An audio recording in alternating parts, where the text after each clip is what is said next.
श्री स्वामी समर्थ. स्वागत आहे तुमचं माझ्या YouTube चॅनलवरती. आजचा दिवस तुम्हाला खूप छान सुखाचा, समाधानाचा जाऊ देत. हीच मी स्वामींच्या चरणी प्रार्थना करते आणि आजच्या व्हिडिओला सुरुवात करते. दिवाळीला सुरुवात झालेली आहे. दिवाळीचा पहिला दिवस वसुबारस नंतर जो दुसरा दिवस असतो तो म्हणजे धनत्रयोदशी. यंदा 10 नोव्हेंबर 2023 रोजी धनत्रयोदशी साजरी केली जाणार आहे. या दिवशी आपल्याला एक वस्तू खरेदी करून आणायची आहे आणि त्याचबरोबर झाडूला एक अशी वस्तू बांधायची आहे ज्यामुळे आपल्या घरावरती वर्षभर धनवर्षा होत राहील. त्याचबरोबर सगळ्यात महत्त्वाचं म्हणजे झाडू खरेदी करून आणल्यानंतर त्याला वापरायला कोणत्या दिवशीपासून सुरुवात करायची आणि कोणत्या अशा दिशेपासून आपल्याला सुरुवात करायची आहे, जेणेकरून वर्षभर आपल्या घरावरती देवी लक्ष्मीची कृपा असणार आहे. तर ही संपूर्ण माहिती आजच्या व्हिडिओमध्ये मी शेअर करणार आहे. त्यामुळे व्हिडिओ स्किप न करता शेवटपर्यंत बघत राहा. तर बघा दिवाळी आलेली आहे. सगळीकडे रोषणाई, फराळाची तयारी, खरेदी सुरू आहे. लहानांपासून मोठ्यांपर्यंत दिवाळीचा चांगलाच उत्साह आहे. दिवाळी हा सण आपल्याकडे उत्साहात साजरा केला जातो. दिव्यांचा हा सण घरोघरी आनंद, उत्साह घेऊन येतो. दिवाळी 5 दिवसांची असते. खरं तर दिवाळी चांगलीच 15 दिवस साजरी केली जाते. ती गोष्ट वेगळी, पण महत्त्वाचे 5 दिवस. या सणाला सुरुवात होते धनत्रयोदशीपासून. यंदा लक्ष्मीपूजन 12 नोव्हेंबरला आहे आणि धनत्रयोदशी 10 नोव्हेंबरला आहे. धनत्रयोदशीच्या दिवशी नव्या वस्तू, सोने, चांदी खरेदी केली जाते. या दिवशी खरेदी करणे अत्यंत शुभ मानले जाते. धनत्रयोदशी हा दिवस अत्यंत शुभ आहे. या दिवशी धन्वंतरी देव, देवी लक्ष्मी आणि कुबेर महाराज यांची पूजा केली जाते. विशेषतः लोक या दिवशी सोने किंवा चांदीच्या वस्तू खरेदी करतात. दरवर्षी कार्तिक महिन्याच्या कृष्ण पक्षाच्या त्रयोदशीला धनत्रयोदशी साजरी केली जाते. सनातन धर्मामध्ये धनत्रयोदशी दिवशी खरेदी करणे अत्यंत शुभ मानले जाते. या दिवशी भांडी किंवा इतर घरगुती वस्तू खरेदी करणे फायदेशीर ठरते.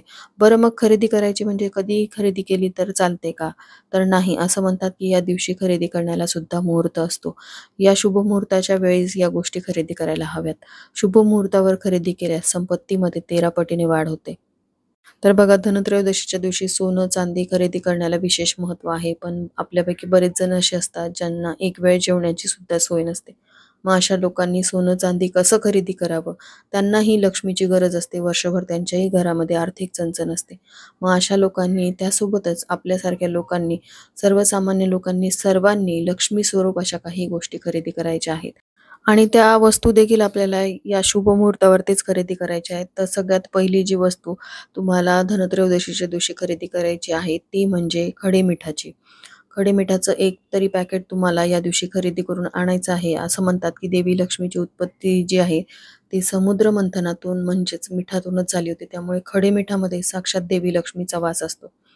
या दिवशी तुम्हाला खडे मिठाची खरेदी करून आणायची आहे. त्यानंतरची दुसरी गोष्ट जी तुम्हाला धनतेरसच्या दिवशी खरेदी करायची आहे ते म्हणजे धणे. धण्यांमध्ये धन खेचून आणण्याची क्षमता असते, म्हणून धनत्रयोदशीला धनाला आकर्षित करणारे मुठभर का होईना धने तुम्हाला खरेदी करून आणायचे आहेत. हे धने खरेदी करत असताना नेहमी शुभ अंकामध्येच आपल्याला हे खरेदी करायचे असतात. जसं की 11 रुपये, 21, 51 या शुभ आकड्यांनी आपल्याला ते धने खरेदी करायचे आहेत. आणि हे धने खरेदी करून आणत असताना एक तुम्हाला तांब्याचा कलश घ्यायचा आहे. कारण भगवान धन्वंतरी जे आहेत ते हातामध्ये अमृत कलश घेऊन उभे आहेत. त्यामुळे या कलशामध्ये आपल्याला हे घेतलेले धने टाकायचे आहेत आणि तो कलश घेऊन आपल्याला घरी यायचं आहे. त्यानंतरची तिसरी वस्तू जी आपल्याला धनत्रयोदशीच्या दिवशी खरेदी करायची आहे, जिच्यामध्ये देवी लक्ष्मीचा वास असतो, जी लक्ष्मीकारक मानली जाते, ती वस्तू म्हणजे आपल्या घरात असलेला झाडू. लक्ष्मीपूजनामध्ये जो आपण झाडू पूजेमध्ये ठेवतो, तो झाडू आपल्याला धनत्रयोदशीच्या दिवशीच खरेदी करून आणायचा असतो. तर ह्या सर्व वस्तूंची खरेदी तुम्हाला विशिष्ट शुभमुहूर्तावरतीच करायची आहे. तर तो शुभमुहूर्त जो आहे तो 10 नोव्हेंबरला दुपारी 2:35 पासून ते सायंकाळी 6:40 असणार आहे. तर ह्या सर्व वस्तूंची खरेदी तुम्ही या वेळेतच करायची आहे. जर तुम्ही चांदी सोन्याची काही वस्तू घेणार असाल तर ती देखील तुम्हाला याच वेळेमध्ये करायची आहे. यात तुम्ही हवं ते खरेदी करू शकता. विशेषतः सोने, चांदी, भांडी, झाडू आणि घरगुती वस्तू. तुम्हाला जर धनत्रयोदशीच्या दिवशी या वस्तू खरेदी करता आल्या नाहीत, म्हणजे तुमची काही अडचण असेल किंवा तुमच्या घरामध्ये सुतक पडलेलं असेल आणि ते सुतक धनत्रयोदशीच्या दुसऱ्या दिवशी फिटणार असेल किंवा विटाळ म्हणजे घरामध्ये एखादी स्त्री बाळंतीण झालेली असेल, तर मग दुसऱ्या दिवशी तुम्हाला ते फिटणार आहे. जो विटाळ आहे म्हणजे इर्दी ज्याला म्हणतात, ती जर फिटणार असेल दुसऱ्या दिवशी तर तुम्हाला 11 नोव्हेंबरच्या दिवशी सुद्धा या वस्तू खरेदी करता येतील. तर त्या 11 नोव्हेंबर रोजी तुम्हाला दुपारी 1:57 खरेदी करायच्या आहेत. कारण 11 नोव्हेंबर रोजी दुपारी 1:57 त्रयोदशीची तिथी संपणार आहे. पण 11 नोव्हेंबरला अशाच लोकांनी खरेदी करायची ज्यांना धनत्रयोदशीच्या दिवशी काही अडचणींमुळे, काही कारणास्तव खरेदी करता आली नाही. अशाच लोकांनी 11 नोव्हेंबरला खरेदी करायची. बाकीच्या सर्व इतर लोकांनी 10 नोव्हेंबरलाच म्हणजे विशिष्ट तिथीवरतीच सांगितलेल्या शुभ मुहूर्तावरती म्हणजेच दुपारी 2:35 पासून ते सायंकाळी 6:40 आत ह्या सर्व वस्तूंची खरेदी करायची आहे. कारण धनत्रयोदशीच्या दिवशी धन्वंतरी देव, कुबेर महाराज आणि देवी लक्ष्मीची पूजा केली जाते. ही पूजा तुम्ही 10 नोव्हेंबर रोजी सायंकाळी 6:02 पासून ते रात्री 8:34 पर्यंत करू शकता. या दिवशी सोने, चांदी, भांडी, मालमत्ता, वाहने, पुस्तके, दागिने इत्यादी खरेदी करणे अत्यंत फलदायी मानले जाते. असे म्हटले जाते की या दिवशी खरेदी केलेल्या वस्तू दीर्घकाळ समृद्धी प्रदान करतात. आता याच दिवशी आपल्याला लक्ष्मीपूजनासाठीचा झाडू खरेदी करून आणायचा आहे आणि याच दिवशी आपल्याला झाडूला एक वस्तू बांधून ठेवायची आहे, ज्यामुळे देवी लक्ष्मीची कृपा आपल्या घरावरती राहणार आहे.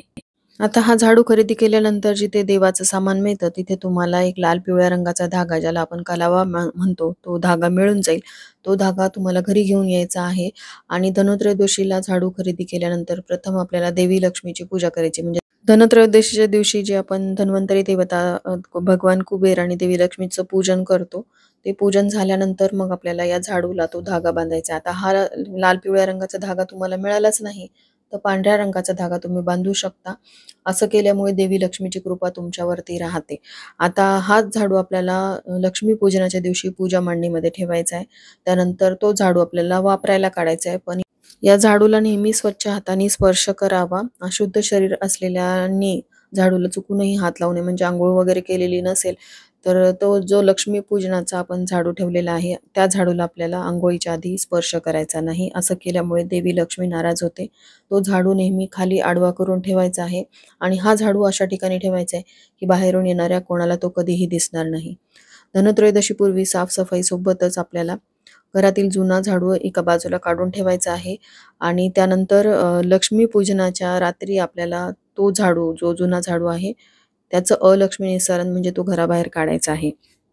त्यानंतर लक्ष्मीपूजनामध्ये आपण जो हा झाडू ठेवलेला आहे त्याला आपण एक धागा बांधून ठेवलेला आहे. आता तो झाडू आपल्याला दुसऱ्या दिवशी म्हणजे आपण लक्ष्मीपूजनाची उत्तर पूजा केल्यानंतर वापरायला काढायचा आहे. सकाळी तुम्ही वापरायला काढू शकता. आता हा झाडू वापरत असताना सगळ्यात आधी आपल्याला स्वयंपाकघरापासून सुरुवात करायची, ज्यामुळे आपल्या घरामध्ये अन्नधान्याची कधीही कमतरता भासणार नाही. स्वयंपाकघर झाडून घेतल्यानंतर जिथे आपण आपले पैसे ठेवतो, म्हणजेच आपलं एखादं कपाट वगैरे ज्या ठिकाणी असेल तिथून आपल्याला झाडू मारायला सुरुवात करायची. म्हणजे आपल्या घरामध्ये कधीही आर्थिक समस्या, आर्थिक चणचण जाणवणार नाही. त्यानंतर आपल्या संपूर्ण घरामध्ये हा झाडू वापरायला सुरुवात करायची आहे. असं केल्यामुळे देवी लक्ष्मी आपल्या घरामध्ये अखंड वास करते. तर ही होती मैत्रिणींनो झाडूविषयीची माहिती. धनत्रयोदशीच्या दिवशी तुम्हाला लाल पिवळ्या रंगाचा कलावाचा धागा बांधायचा आहे किंवा पांढऱ्या रंगाचा धागा सुद्धा तुम्ही बांधू शकता, हरकत नाही. झालेली सेवा स्वामींच्या चरणी मी अर्पण करते. इथेच व्हिडिओचा एंड करते. व्हिडिओ आवडला असेल तर लाईक, शेअर, सबस्क्राईब करा. भेटूयात अशाच एका नवीन व्हिडिओसोबत. तोपर्यंत सर्वांना श्री स्वामी समर्थ.